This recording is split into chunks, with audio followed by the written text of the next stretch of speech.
Welcome to our February monthly meeting. My name is Jane Spruill, and I'm the president for the League of Women Voters, Pensacola Bay Area. The League of Women Voters is a nonpartisan political organization, which means we don't oppose nor support a particular candidate or party. As many of you know, if you know us, we have been working hard in 2020 because it was a general election year. And I think sometimes folks say, well, I guess you're happy that election's over. You can sit back and relax. Well, guess what? We don't. At this time, we're working hard to get out a publication called The Guide to Elected Officials, which gives contact information for those elected officials at the state and local level as well. And we'll be distributing about 12,000 of those brochures in the area for folks. We're also really focused at this point on the state legislative session that is soon to begin. March 2nd is when that starts. And there are bills in place that we support, and there are bills in place that we oppose. And we have priority areas that we've identified locally and at the state level that we're very much involved in. Just a couple of bills that are going to be decided in this legislative session. One is a Senate bill. The number for it is Senate Bill 40, which is the expansion of the school voucher system. And the League has taken a position in opposition of school vouchers because it does take public tax dollars from our budget. And those dollars go to private schools, which are often they don't have the same accountability or information about school performance for students that public schools are required to have. So we are much in opposition to that, but it looks like they have it pretty much in place to pass. So we'll be having to deal with that in terms of more school voucher money. The other one is a bill that we support. And Senate Bill 1452 is the bill that establishes a minimum age for arrest of children in the state of Florida. At this point, we don't have that. I mean, there's no minimum age for arresting children. And so they are looking at that very closely. And I think that probably will be one that might go through. And we support that because that's the tiny first step in helping children go through a system designed for children, not the adult court system, etc. So lots of things out there going on with the legislature getting ready to convene. The state league will send us what are called action items in their emails about aspects of bills that are going to be decided, and you will be able to understand it more, and they will include talking points with the action item email that comes in case you are trying to call, write, email, whatever, your representative on these bills. But anyway, that's an important thing we do at this time of the year when it's getting ready for the legislative session to begin. Also this year, as a league, we have implemented a partnership project. And this year, we're trying to integrate our league public policy, which focuses on diversity, equity, and inclusion. And we're teaming up with groups in the community that share common goals and are willing to provide expertise and experience that benefits both organizations. These groups have been very helpful so far this year. When we designed and managed the public forums for the candidates to have a chance to speak, we were partnered with the Alpha Kappa Alpha sorority and the African American Heritage Society. We're very involved in helping to moderate those public forums. And so we're extending this invitation to other groups in our community to partner with us if there's an interest. Today, I would like to introduce you to two members of our partnership team. The Pensacola Young Professionals Association is partnering with us for this meeting today. And there are two members here joining us for the meeting. There may be more, but these two I'd like to introduce. Cheyenne Sherman is a benefits analyst in the Human Resources Department at Navy Federal. She's also a full-time graduate student and the incoming president for PYP. Your plate is full, I'm sure. Very busy. She's been a member of PYP since 2018 and has served in various capacities to engage members within the organization. As a Pensacola native, she loves to call Pensacola home. And welcome to our meeting today. She's joined by Meg Burke, and Meg is just recently taken the position as the executive director for the Pensacola Young Professionals Group. Brand new job, and I'm sure you're excited and well-versed for that position. Meg is passionate about engaging young people in the Pensacola area through volunteerism, civic engagement, and networking opportunities. Would you, the two of you, take a few minutes and just give us an overview of PYP and anything else you want us to know about your organization? Sure. Thanks so much, Jane, for having us today. I appreciate this opportunity.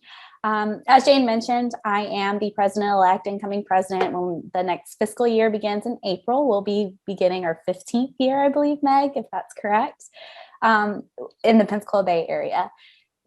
From its inception, PYP was established to get young people, retain young people, and get them out in our community, get them plugged in, have a voice in decision-making in our community.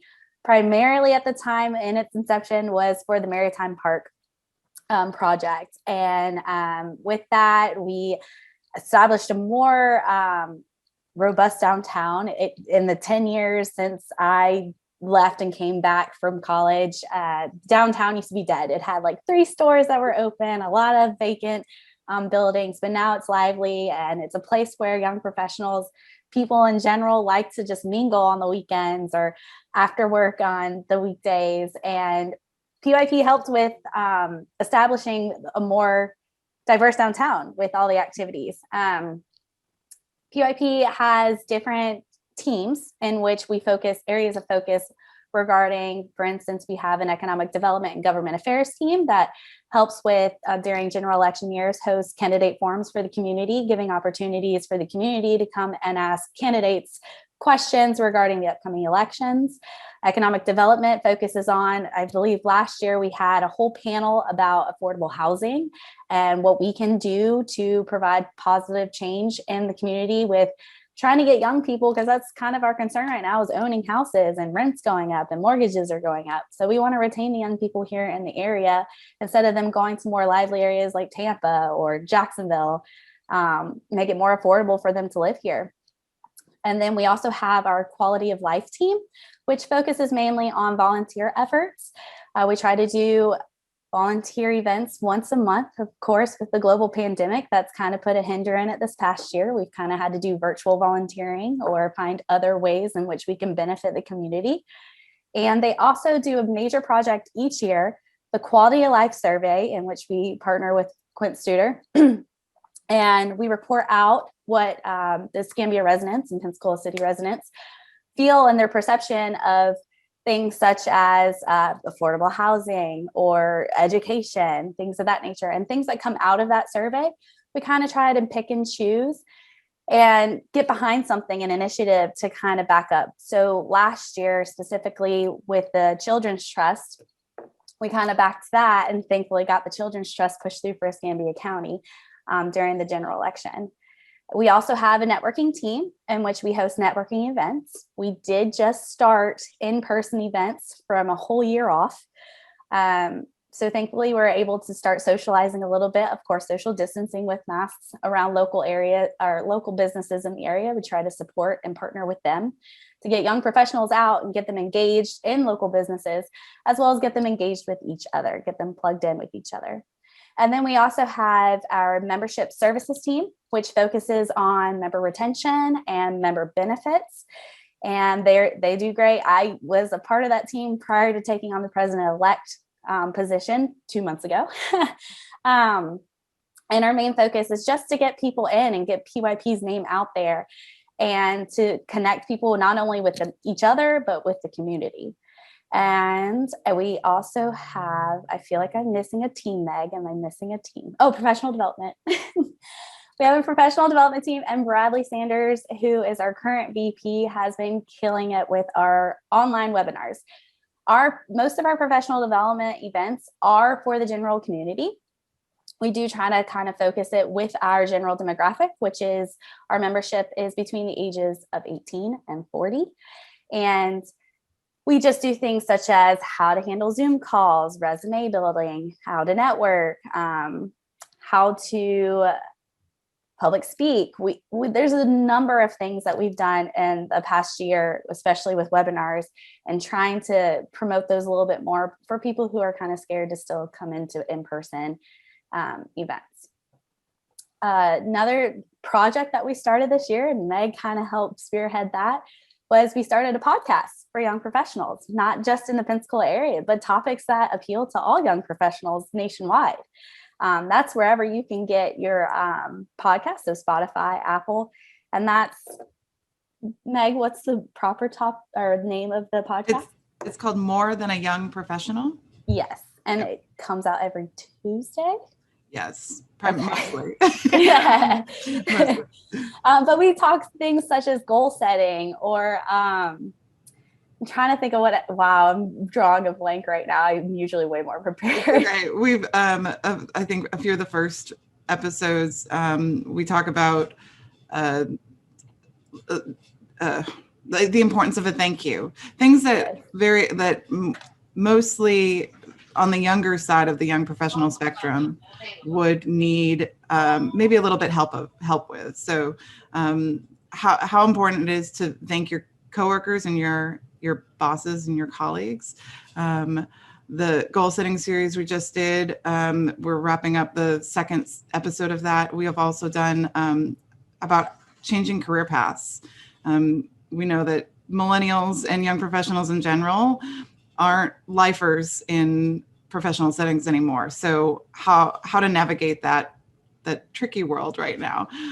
So we've got 15 episodes under our belt, and actually we're meeting later today to talk about more. So yes, and I highly encourage the podcast. It's very informational. I listen to it while I'm working from home, and kind of just helps me get ideas about other things such as goal setting and how to efficiently do that. If you want to know more about us, we're located on all social media platforms, Facebook, Instagram, YouTube, where you can actually see some of the webinars that we've done for professional development.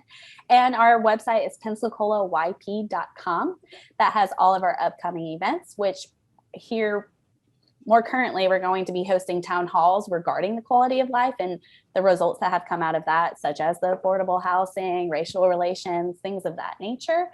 So if you want to follow us on Instagram, Facebook, we post all of our events on those as well. And you can check out our calendar on PensacolaYP.com for any upcoming events, should you want to attend.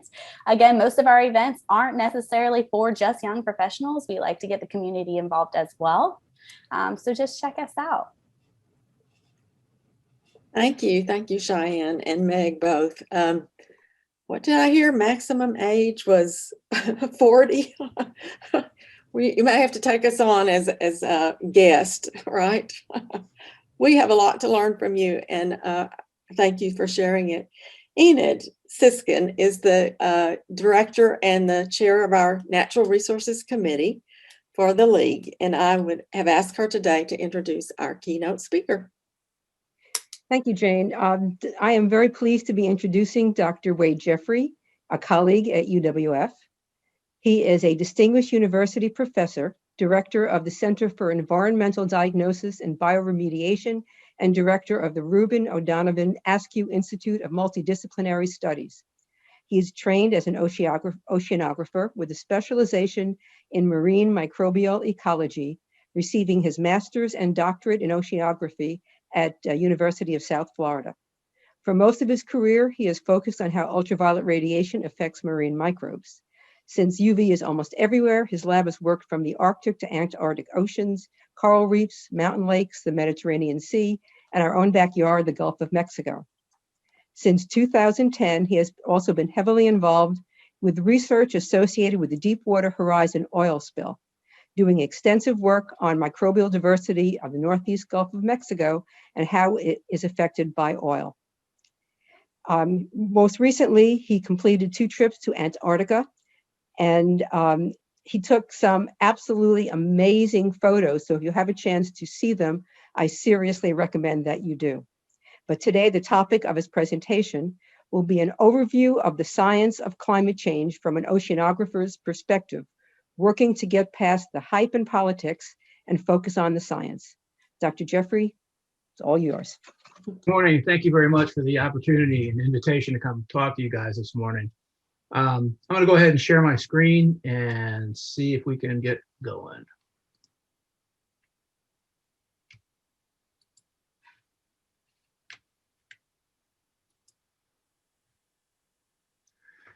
So I used to teach a climate change course here at the university. It's been several years since I've done it. So I haven't, to be honest, I haven't kept up with this as much as I did when I was teaching the class, but the fundamentals are still there, and the basic science behind it is still there. And one of the things that piqued my interest when I first started to do this was, you know, how climate change, which seems so obvious to a scientist in terms of the data and the science that's involved, could become a political issue. And so that's part of one of the things that I try to get past is, you know, I'm going to talk to you about some of the things that we know. It's not about who's telling you the information. It's not, you know, the messenger, it's the message. And so let's see where we can go from here. So, you know, one of the big terms that's thrown out a lot when you talk climate change is the greenhouse effect. And you know what a greenhouse is. It lets light in and it keeps heat, you know, within that container. But how does this relate to, you know, the planet as a whole, and why are we worried about this? And so part of the, you know, the issue about, you know, attacking the message versus the message was, you know, people that would say, oh, this is just something that was made up in the 70s by a bunch of environmentalist hippies. And yeah, maybe not, because I don't think this guy is a 1970s environmental hippie. This is Fourier. He first started to talk about the gases in the atmosphere raising the temperature on the Earth as far back as 1827. Arrhenius published a paper in 1996, and he focused on carbon dioxide and water vapor and how those two gases help hold heat and regulate temperature within the Earth's atmosphere. That was the title of his paper, on the influence of carbonic acid on the air upon the temperature of the ground. I mean, he coined the term hothouse. So we weren't to the greenhouse yet, but he referred to it as a hothouse. And back in those days, they thought, well, you know, if it warms up a little bit, we increase the CO2, that's not such a bad thing. But remember, where most energy was spent in those days was people used it to heat in the wintertime, unlike now where we probably spend as much or more trying to cool in the summertime. But the actual term greenhouse effect came out of the Dust Bowl in 1937. And this was when Trewartha called the atmosphere a pane of glass, like in a greenhouse, working to hold heat within the actual atmosphere of the planet. 1938, a year later, Guy Callendar was the first to publish studies that burning fossil fuels could actually be affecting the climate on the planet and warming the planet. And then about 20 years later, a couple of oceanographers, see, there was a reason why oceanographers get involved with this. A couple of oceanographers, you know, made a statement that we're playing a big giant experiment with the planet. But the problem was, in those days, they still didn't have a real good, accurate way to measure the concentration of carbon dioxide in the atmosphere. But they had a really sharp graduate student at Scripps named Dave Keeling, who had developed an instrument where he could measure atmospheric CO2. And so this has become one of the critical pieces of information as we watch changes in atmospheric CO2 and climate change. And if you look at this at all, you've seen, this is what's called the Keeling curve. And this is atmospheric CO2 measured from the top of Mauna Loa observation in Hawaii. And there's a whole story about why they put it at Mauna Loa. A lot of people thought they should put this instrument in a place where people lived to see whether people were having an effect on CO2. And Keeling argued that you should put it in a place where people are not, so that you would get a better average mixed atmospheric measurement. And so this has been, since the late 1950s, this instrument's been sitting on the top of Mauna Loa Observatory, taking atmospheric CO2. So back about 1960, we were at about 315 parts per million. As of Wednesday, we were at 416 parts per million of CO2. So you can see that there certainly has been this significant increase. It's about 30%. You know, we went from 300 to 400, which is about a 30% increase in CO2 basically in my lifetime. CO2 is going up, but not only is it going up, but the rate that it increases is going up. So noisy data, because it happens, you know, every year there's local variabilities and short scale time variabilities, but basically you see that the rate generally increases over the course of the time that the Keeling curve has been generated. So we come back to the Keeling curve and we say, okay, CO2 has been going up, and we can see that it's gone up 30%, you know, in the last 60 years. But what does that mean? How does that, you know, compare to historically? Because one of the arguments that you hear is that CO2 has always fluctuated. And so what are we worried about? It's just fluctuating like it always has. Well, here's the historic data. So going back, this particular graph, and you can find these going back even older than this, but this one goes back about 800,000 years. And what you can see is that CO2 concentrations in the atmosphere over the last 800,000 years never really got above 300 parts per million. So where are we in context today? We're all the way up there. So suddenly, after 800,000 years of not really getting above 300 parts per thousand, 300 parts per million CO2, suddenly we're well over 400 and still increasing. So historically, we are way out of scale for anything that's happened under natural variability, you know, for as long back as we can collect data. And the other big gas that we're worried about is methane. Methane doesn't get as much attention as CO2 does, but it's actually 20 to 25 times more important per molecule in terms of retaining heat in the atmosphere. And again, if you look at just this short data set from the 80s until this week, it's about a 20% increase in methane just in that very short period of time that we've had accurate methane concentrations out of the atmosphere. So CO2 gets a lot of the press. We hear about it all the time, but methane is actually more important because it holds 20 to 25% more heat than CO2 does. And it's becoming a bigger and bigger issue. Just recently in the news, I think I read that they're starting to recognize how much methane is escaping out of the oil refinery industry in Texas, for instance, that they hadn't really accounted for in the past. But one of the big environmental climate change concern methane we can find if you watch a couple of videos. We have cleared the snow off the surface of the lake, and in order to see methane bubbles that are in the lake ice.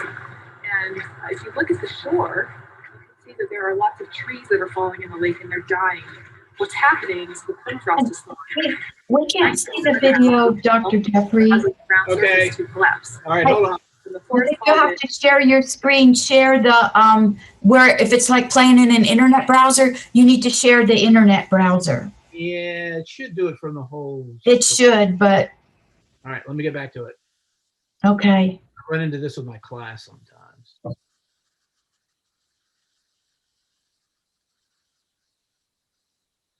right. Let's get back to.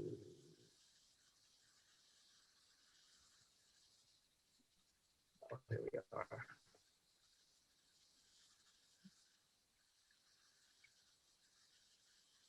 Sorry, I'm anything if not technologically challenged. Sometimes. No, you're doing it right. You have to go back to share and pick the internet browser. So you're doing just right. Well, it should do it if I do the whole desktop. Let's try it if I do it that way again. We'll try one more time. Yeah, I can see it behind it now. That'll work. All right. Whoops. That'll work.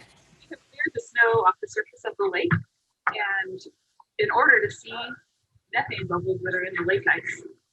And if you look at the shore, you see that there are lots of trees that are falling in the lake and they're dying. What's happening is the permafrost is falling. The ice that was in the ground, when it melts, causes the ground surface to collapse. And the forest falls in, and any organic matter, dead plant and animal remains that were in the permafrost, thaw out in the bottom of the lake. Microbes decompose it, and it generates methane. It doesn't like to stay in water in solution. It forms bubbles, and those bubbles make their way to the surface. In summertime, the bubbles pop and they enter the atmosphere. In the winter, however, this ice forms a cover on the surface of Oh the my lake. gosh. The bubbles get trapped right under the ice, and the ice thickens and freezes around them. So what we have out here is like a time-lapse photograph of methane emissions from the lake. Methane is a very potent greenhouse gas. A molecule of methane is 25 times stronger than carbon dioxide. Methane is formed in millions of lakes around the Arctic where permafrost is thawing. And each year, these lakes are emitting already tremendous amounts of methane. But when we look at how much carbon is in permafrost still frozen, and the potential for that permafrost to thaw in the future, we estimate that more than 10 times the amount of methane that's right now in the atmosphere will come out of these lakes. Wow. All right, let's see if I can. Yeah, that's pretty amazing and you know, kind of crazy if you think about it. Very. All right, so let's go back. So this one, oh, sorry, wait a minute.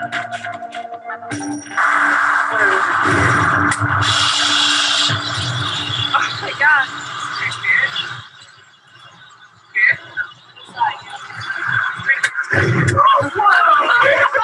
In Alaska, Greenland, and in Siberia. All right, so that's what's going on with methane in the Arctic tundra. Huge concern is the Arctic in particular warms, that all that biomass that's stored under the frozen tundra is going to start to decay. And they're seeing, as you can see in those videos, significant amounts of methane that's coming out of the permafrost, and it's just going to keep getting worse. So this is the greenhouse effect. It's a natural process. It's what really allows us to be able to live on the planet. If we didn't have the greenhouse on the planet, so the average temperature would be about minus 18 degrees C as opposed to about plus 15 C. And basically you've got, you know, light coming in, it gets warmed, it comes back up, but it gets trapped by the atmosphere. And that's what gives us this blanket of warmth that allows us to live on the planet as we want. There's three primary greenhouse gases. They're all natural. We haven't invented anything new here. Carbon dioxide, methane, and water vapor are the big three. They all have high absorbance in the infrared, and this is really what's critical to why this works. Oops. Let's try this again. So this is really critical for why this works. So this irradiance comes in and it penetrates through the atmosphere, but it's the long range infrared that gets trapped and retains heat in the atmosphere. And let me show you another set of videos. This is, you know, an easy way for us to teach this. This guy is, he's really informative, really kind of entertaining at the same time. He actually explains why CO2 and water vapor in particular hold heat. I'm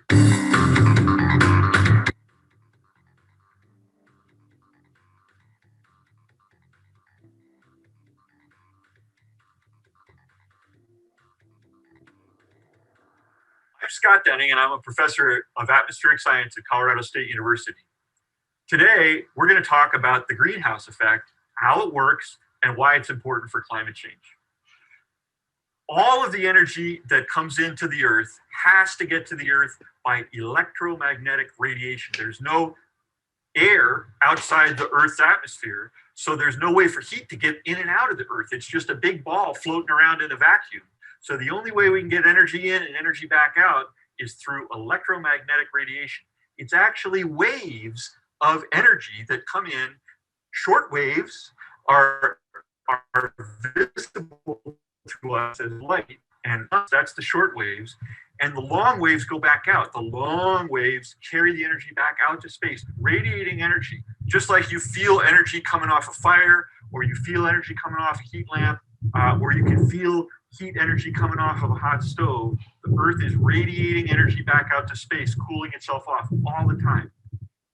The energy that comes in from the sun is not enough to keep us warm here at the surface of the Earth. If that was the only energy we had, believe it or not, the whole Earth would actually be so cold that all of the oceans would freeze solid.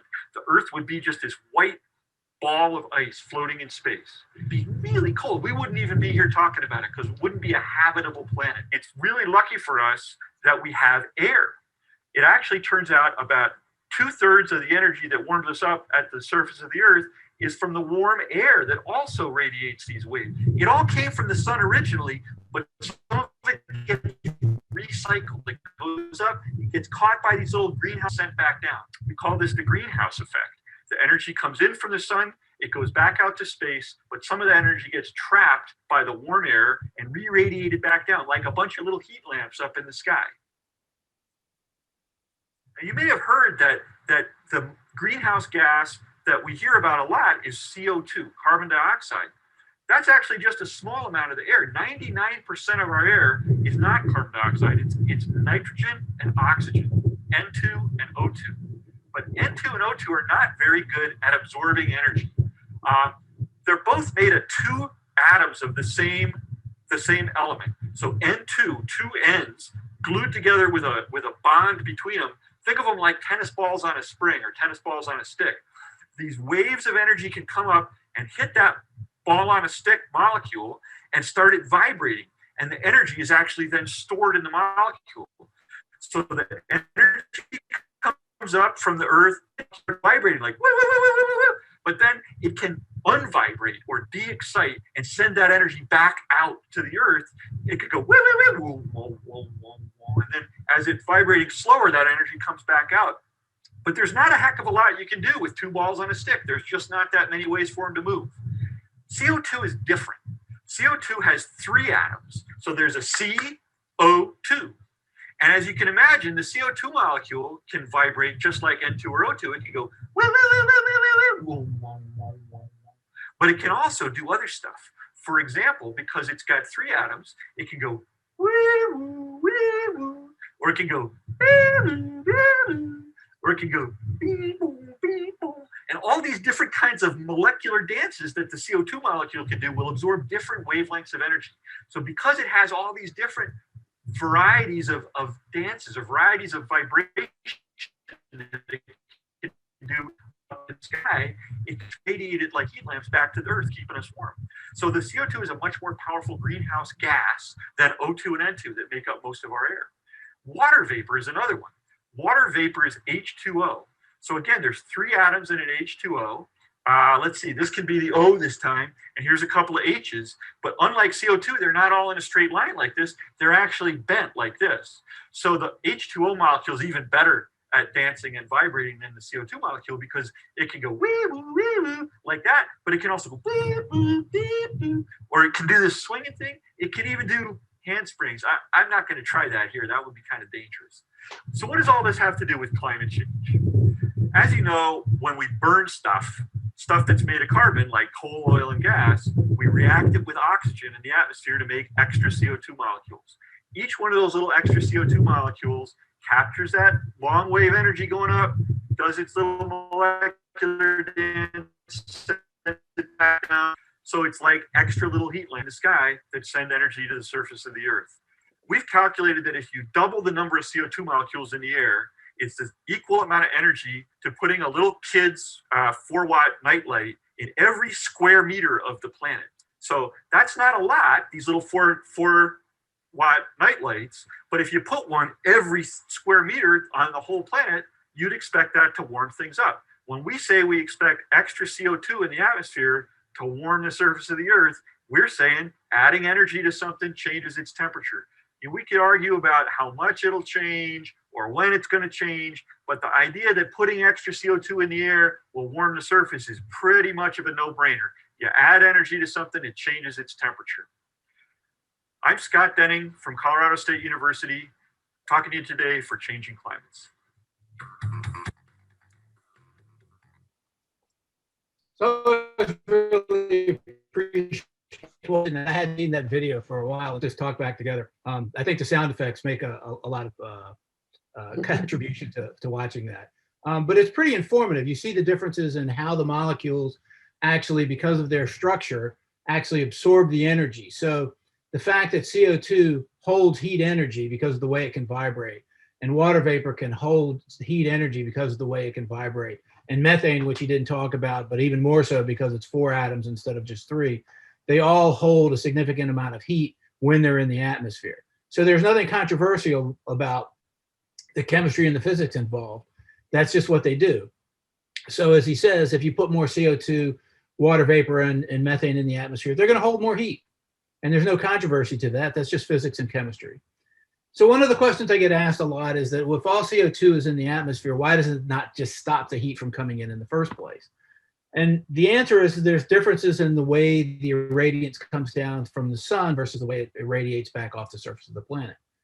So downwelling irradiance, as we call it, coming in from the sun, is not absorbed by CO2 because the wavelengths are too short for the most part. Most of the energy is too short in the visible and below. On the other hand, when the light is coming back off the planet, it's longer infrared irradiance, which is absorbed by the CO2. It's, you know, we think of infrared heat lamps, right? So that's really what you're talking about, is the thermal radiation coming back off the planet. And so it doesn't get absorbed on the way in because the wavelengths are too short. It gets absorbed on the way out because it's infrared. So prior to the Industrial Revolution, we had a pretty balanced carbon cycle. You know, carbon coming in, it kind of went around, and the amount released was matched by the amount that was taken up. And there was a pretty good ecological temperature equilibrium on the planet. And of course, since the Industrial Revolution, we've changed the equation.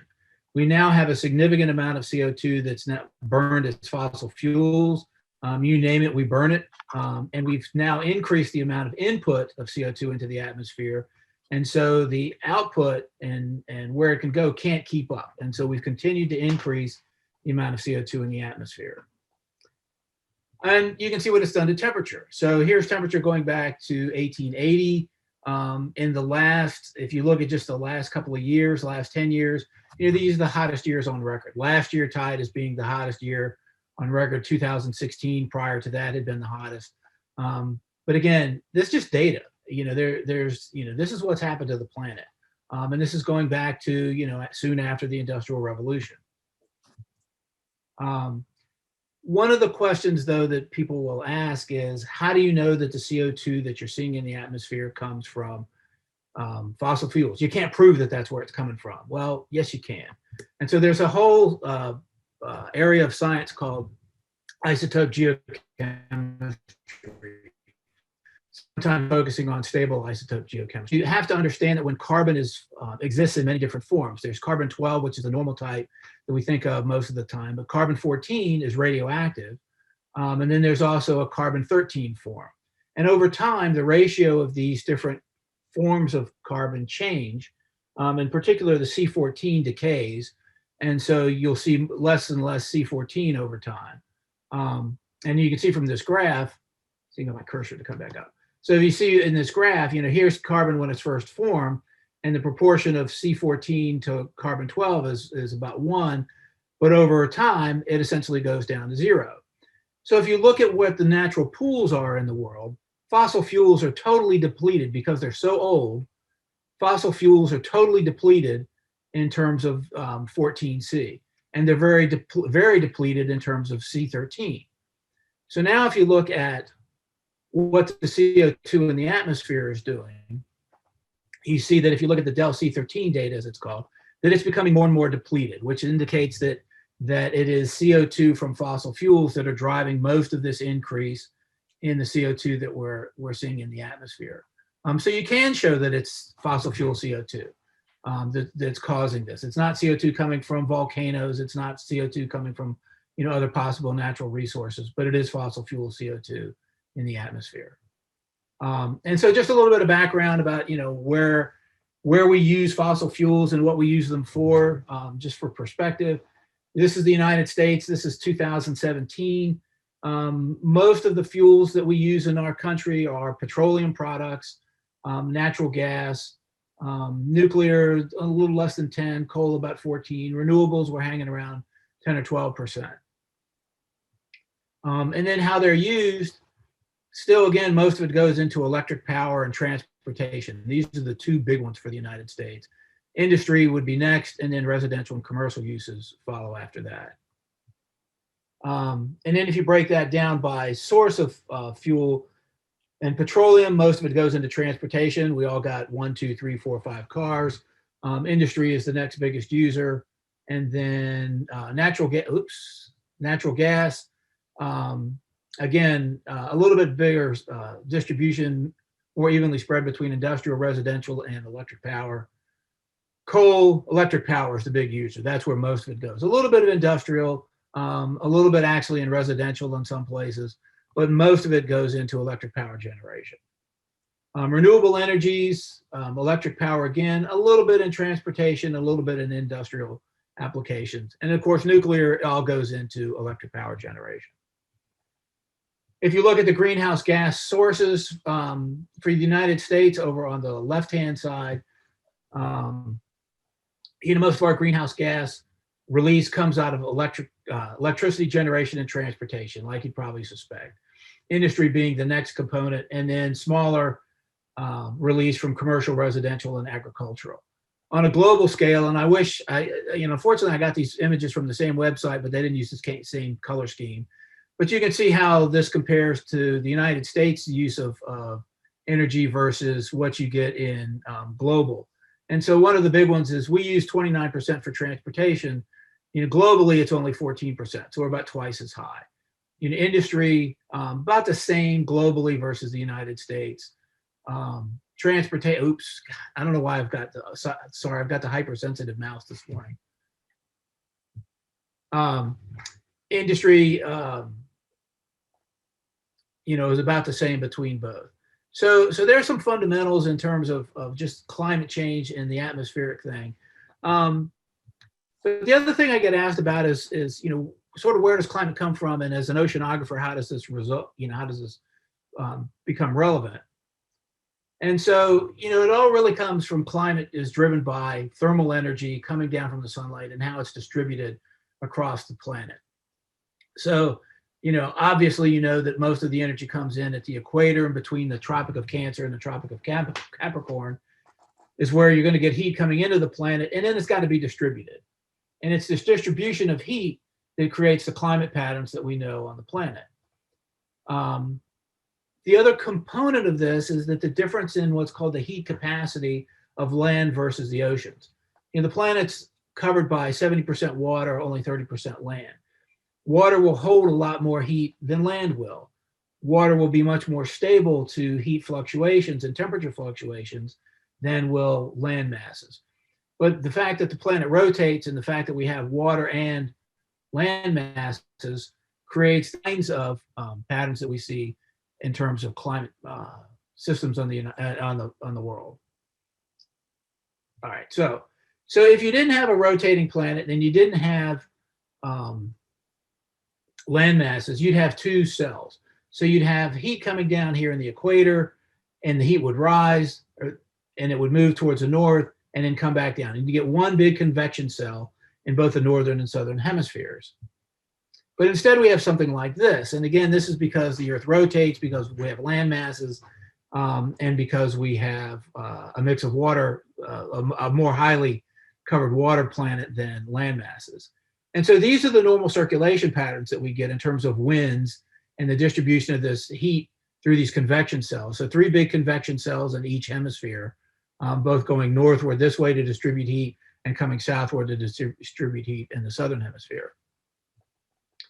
And what this does is it creates large circulation patterns across the entire planet.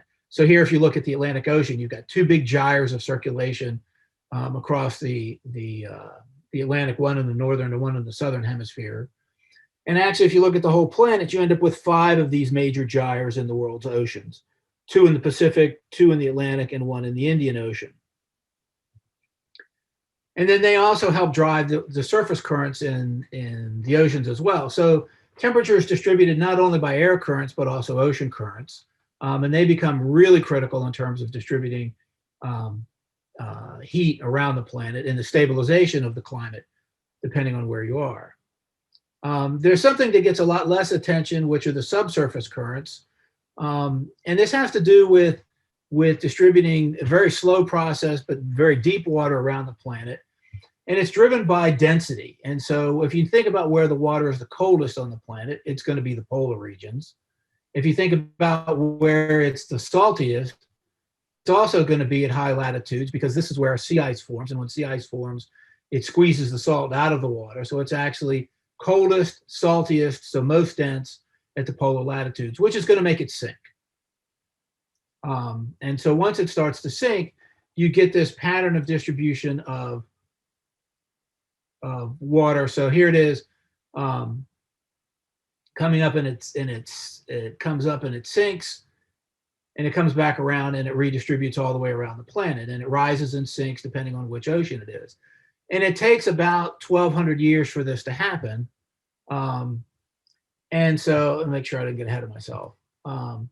So if you saw the movie The Day After Tomorrow, the premise of that whole movie is that this deep water circulation pattern falls apart. And so some of the climate changes that you see in that movie might actually happen. Although since this circulation pattern takes over 1,000 years to go, you're not going to see this happen in like 2 days, like the way it happens in the movie. But if the global conveyor belt were to shut down, you would indeed see massive, drastic changes in the climate on the planet. And so what's this got to do with sea level rise? So the projections on sea level rise, based on all the information in terms of changes in temperature and changes in heat capacity and melting ice and some other factors. You know, when you look at what's called the IPCC report, there's scenarios. And so there's sort of worst case scenario where sea level will rise like this. There's least case scenarios where sea level will rise like this. And somewhere we're probably in the middle. But in general, the thought is that sea level will rise somewhere between 18 and 59 centimeters between now and 2100. So on average, that's sort of like saying maybe it's about a meter. And maybe this is conservative and maybe it's not. One of the things that's not taken into account is that if you were to totally melt the Greenland or West Antarctic ice sheet, sea level rise would now be as much as 20 to 40 feet. Probably not going to happen that fast, but certainly we're on the path towards loss of those two significant ice covers. And this is sea level change. This is what we're actually measuring. So, you know, it's like a lot of these things. The data does go back pretty far. Sorry. It does go back pretty far. There's tide gauge data that's been in place since the 1800s. And more recently, in the last 30, 40 years, we've got satellite data, which we can use to determine sea level height. But you see that the two kind of link up on each other pretty closely. So sea level is rising. So as we would expect, but you know, we know the temperature is rising. I showed you that a few slides back. Temperature is rising. It's going to lead to sea level rise. And so where sea level rise comes from, however, is also often subject to debate and or misunderstanding. So the projections, you know, melting of glaciers and would be, would be 45%. Thermal expansion, which gets very little attention, is almost as much as just melting would be. And then the ice sheets could be a little bit less significant, you know, from Antarctica and Greenland ice sheets. But it's the thermal expansion part that often gets overlooked. Most people say, oh, it's all melting ice, and that's why we've got you know, these increases in sea level.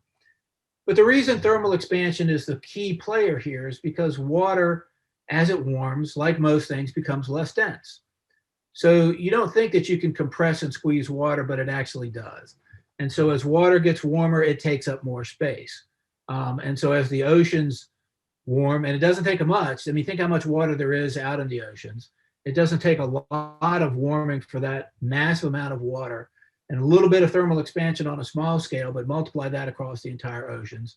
And you're starting to see significant rises in sea level just due to thermal expansion. So, you know, sea level rise is an issue. We know that the planet's, you know, warming, but what are we going to do about it? And so, you know, since you guys are the League of Women Voters, I thought, you know, we'd talk about a political solution to maybe what you do for sea level rise.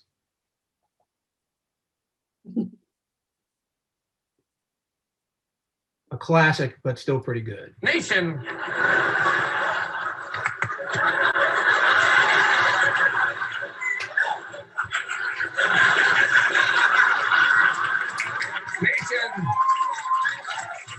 So what's happening? Nation, there's troubling news from the so-called scientists. Now they're saying that the CO2 levels in the air have surpassed for the first time in 800,000 years when woolly mammoths roamed the earth in escalades. But folks, I don't buy it. First of all, what do they mean 400 parts per million? Air's only got 2 parts. The breathy part and the part that makes balloons go up. But these alarming climate numbers have led international research groups to predict that in the next 100 years, sea levels will rise by approximately 1 meter. We have no idea how much devastation that could cause because it's metric. But we don't know. There's literally no way of knowing. But theoretically, it could cost coastal communities billions of dollars in damage and lost development. Plus, who's going to want to watch TV Spring Break, Georgia? Nation, this issue is near and dear to my heart, and more importantly, near and dear to my beach house in South Carolina. So it is time to take drastic action, and that brings us to tonight's word. Sink or swim, folks. Now, I'm from the Palmetto State, but South Carolina's neighbor, North Carolina, is also worried because their state-appointed Coastal Resources Commission has projected a 39-inch rise in sea level by the year 2100. That would devastate the coastal real estate market. And folks, it would be a tragedy to lose precious coastal wildlife habitats to flooding. Those habitats should be lost to developers' bulldozers. Now,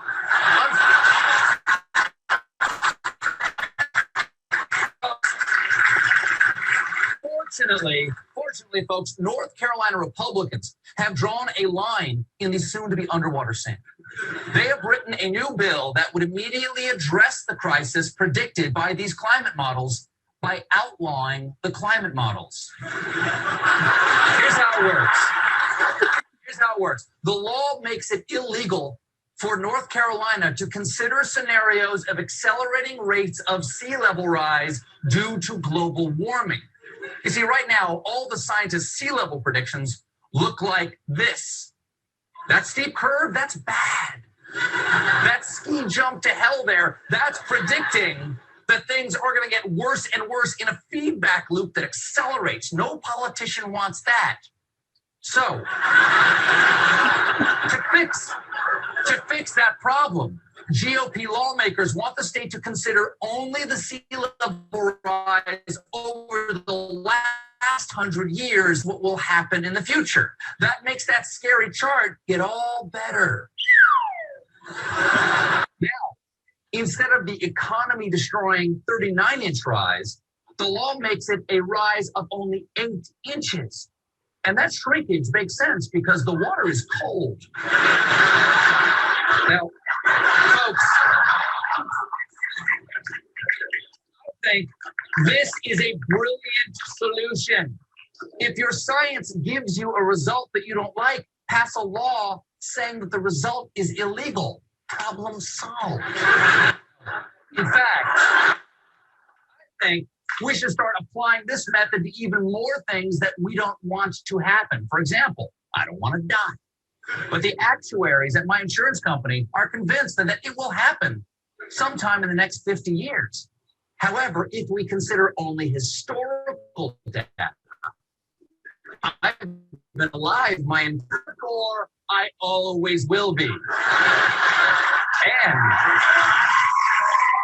Not anymore. if you extrapolate my life from the critical periods of age 8 to 18, I will grow to be over 20 feet tall. So I say, bravo, North Carolina. By making this bold action on climate change today, you're ensuring that when it actually comes, you'll have plenty of options, or at least 2. And that's the word. We'll be right back. So, yeah, a classic from way back. I think that's about 10 years old was when that came out of North Carolina. And you can get into a whole discussion about, the value of science and how it's interpreted and used and misused, in politics these days. But that's a pretty good example of how it can be misused or not. So we're talking about a 1 meter rise in sea level. So this is from a storm in 2008 on Pensacola Beach. And the wind and the storm happened to be just right. So we had about a 3-foot rise in water levels out on the beach. So when you think about what a 1 meter effect of sea level rise might be, it is significant. You would wipe out a significant part of what's going on, out on Pensacola Beach, and certainly the people that live out there. So it's not an insignificant thing. It seems very likely that it's going to be happening probably by the end of the century. And so a couple of final thoughts. Everything is linked in terms of climate change. That ozone depletion, which I did a lot of work for or with back in the 1990s and 2000s, is affected by climate change. Biodiversity, lots of studies that are out there that as you change climate, you change the organisms that live in a particular place. We know that air quality is affected by climate change. Desertification, as you wipe out trees, forestry, if you wipe out trees versus planting trees, and what's going to happen with water content and water availability with climate change. So all these things are interrelated. It's not just a simple issue of, climate change, it's going to get warm, sea level might rise, but so what? Lots much more to it than just that. If you look at the CO2, predictions, what it's going to do, the greenhouse effect isn't new. It's been there forever. It's what allows us to live on the planet. The chemistry and physics are well known. There's no controversy about what they are. And the chemistry and physics are that these atmospheric gases, CO2, methane, water vapor, hold heat. They just do. That's the way they're built. And if you put more of them in the atmosphere, which we're doing, you're going to hold more heat. And the other thing, and I didn't really get into this because you have to remember that you can source on climate change and still not cover it all. But a lot of these things that we're talking about are feedback loops. So warming water raises sea level due to thermal expansion. And of course, the warming leads to increased melting of the sea ice and glaciers along the edge, which is it's not the sea ice that will raise sea levels, but the glaciers along the edge. So the warming is going to increase melting, which is going to raise sea levels. And the warming seawater holds less carbon dioxide, so it absorbs less, leaving more to go into the atmosphere, which leads to more warming. And then I didn't talk about ocean acidification, but ocean acidification does the same thing. Once it starts, it accelerates and it increases, creating havoc for the organisms that make shells in the ocean. And so one of the things I like to mention is tipping points. You think that, things are going along, they're going along, and there's not such a big deal. But at some point, you sort of step over the precipice and you make a big difference. So here's a particular environment, and the temperature might be on average minus half a degree. But because it's minus half a degree, it's frozen. Raise the temperature a degree, and that's what you get. So it doesn't take that much to make a significant change in the environment, just on a very short or small change in temperature. Once you hit that tipping point, or that point where something takes off and starts to accelerate, you can get very, very drastic differences in what you've got.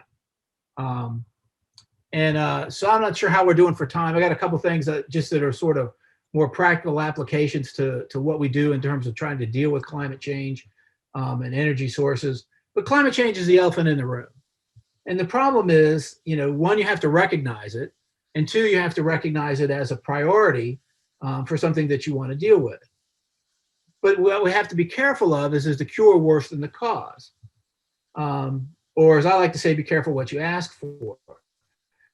So, one of the things that came about 10, 15, almost 20 years ago, maybe even, was starting to put ethanol and using ethanol as a fuel source, which sort of sounds like a good idea.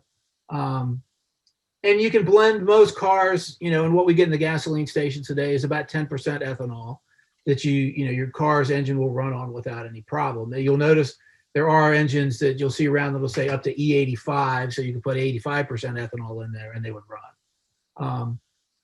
But it's mass produced from the fermentation of sugars, mostly from corn or sugar cane in some places. It's the same way we make ethanol that you're going to drink.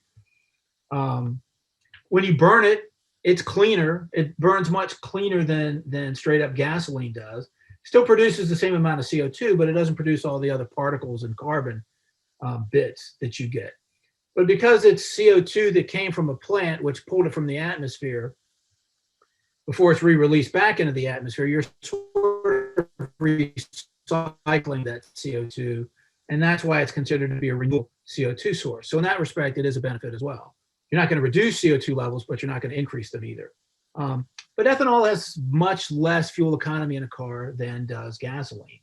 Even at E10, so 90% gasoline, 10% ethanol, you're going to reduce your fuel efficiency in your car about 3%.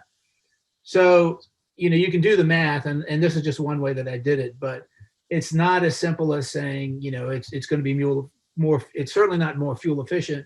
It is a little bit more expensive to do it. And what the real benefits are, can be open to debate too, because when you grow corn, a lot of places have done deforestation to create new farmlands. You ruin soil fertility. There's a huge amount of water that's used to grow corn. Takes a lot of pesticides and fertilizers to grow corn. And we know even in this country that we've replaced food crops for ethanol that's used for fuel sources because of government subsidies and the ease of growing corn, that it's very popular to grow and develop it as a fuel source. You can't ship it through the pipelines like we've always shipped, other oil and gas things in this country. So it's not as simple as just saying, oh, well, you'll grow corn and you'll make fuel out of it, and it doesn't have any consequences, because it does. So again, it's much more complex than just looking on the surface and saying, oh, let's put ethanol in gasoline. And this is one of my favorite graphics, and this is old, but I bet it's probably still relatively accurate. So if you look at the way cars are sold around the planet, the curb weight of the average car, or the best-selling car in India, is about 1,700 pounds. China, it's a little bit closer to 2,000 pounds. In Japan, it's starting to creep up a little bit more. In Europe, Brazil, and then you get to the United States. And that's what we are. And so if you look at what we drive around the planet, in India, it's this little Alto. In China, it's whatever this Chinese vehicle is. Japan, Peugeot. In Europe, Brazil, it's a Volkswagen. And guess you probably know what it is in the United States. F-150. The F-150, best-selling car in the United States. Why everybody needs a pickup truck, I don't know. If you need one, great, they're the perfect vehicle. But do you need one to drive to the grocery store? I don't think so. But that's part of the problem with our fuel consumption. And if you go back to those graphs I showed you earlier and how much money we spend in transportation in the United States, it's because not only does everybody have at least one, if not two cars, and we use a highway system instead of public transportation, but the cars we drive are big because we can. And then alternative energy and efficiency. This is in flux. There have been attempts now to raise fuel standards in cars. Prior to 2007, they hadn't changed in 30 years, which kind of drives me nuts. Because if you think between 2007 and 1977, how much advance there was in technology, yet none of it went into looking at fuel efficiencies in cars. And so there was a huge window missed in the development of transportation in this country to try to improve fuel efficiencies for those 30 years. Now there's progress being made, and you can see even, in the last, 10 years and the guidelines that are being passed, we're trying to, bring up fuel efficiency standards, not quite 50%, but it's a lot, and it's significant. And since most of our fuel consumption, oil sources in particular, go into transportation, anytime we can change this number, we're going to reduce the amount of fossil fuels that we use in this country, especially in terms of oil. One of the questions I get asked sometimes, and I haven't looked at this as very recently, but there's also questions about whether hybrids and electric cars are really as beneficial as you want them to be. They are cheaper to drive than per mile. They're cheaper to drive in general. They do take a lot of energy to build, however. There's a lot more energy goes into building a hybrid and an electric car than there is to going into building a standard gasoline engine. But over the course of the lifetime of the car, you do use less energy to operate that car. Now, the bigger problem is if you're using plug-ins and or hybrids, what's your electric source that's being used to recharge your batteries in your car? And it really depends on where you live and how your energy is generated. Obviously, if you can recharge your car by using solar or wind, then that's great. You're not generating any CO2 to recharge your car, but most people can't do that. And in fact, too much of the United States still uses coal-generated electricity. And if you're generating your electricity to charge your electric car by burning coal, then you're still releasing an awful lot of CO2 into the atmosphere. In some respects, it may be up to more, there may be more CO2 released by charging your electric car than if you're just running a gasoline car. So it just depends on where you live. And obviously, hydroelectric or even natural gas would be better. Solar and wind would be even better than that if you're running electric cars. So this desire to generate or build more and more electric vehicles, and both GM and was it Ford that just announced that their fleet is going to go completely electric within the next 10 or 15 years. Great concept. But I have some other concerns, and I'll finish with something that's a little more personal. So the batteries that they use in all these cars use lithium. And you find lithium batteries in all kinds of things. Here's your electric car, here's your solar panels, even in your iPhone that we're all sitting with in our hand or our pocket, all use lithium batteries in order to be, something that's efficiently recharged. The problem is where the lithium comes from. So this is a place that I've done some work in the Atacama Desert in Chile. And this is one of the places where groundwater percolates up out of the desert. But it's also in the region where they mine lithium. And in order to mine lithium, it takes a ton of water. So what's happening in Chile is that these rare and threatened environments that exist out in the Atacama Desert and other regions, throughout the Chilean desert are being threatened because the mining companies are sucking all the water out of them. For my case, I'm a microbial ecologist. All this color the microbial communities. They thrive and grow like weeds there. We're interested in how they do that, but we may not get the chance to figure it out if the mining companies are able to pull all the water out of the system just so that they can extract lithium. So there's lots of concerns. My friends in Chile are very much involved with trying to protect these environments. But so far they're losing because the way water rights work in Chile, the mining companies can kind of do what they want to, and they can take as much water as they want to. And of course, there's lots of concerns about corruption in the process. Shouldn't be too surprising. And I took out the last picture. So water rights in Chile are so weird. I actually visited a town one time and stayed. It was on a small river that goes through the edge of the desert. But the water is rationed for the people that live there because the mining company owns all the rights to the water in the river. So every day, the people that lived in a house got a barrel full of water, and that was their water allocation for the day. And that's what they had to use.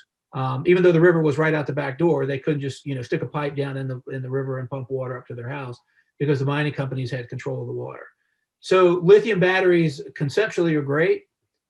What mining the lithium is going to do to the environment is a whole other issue.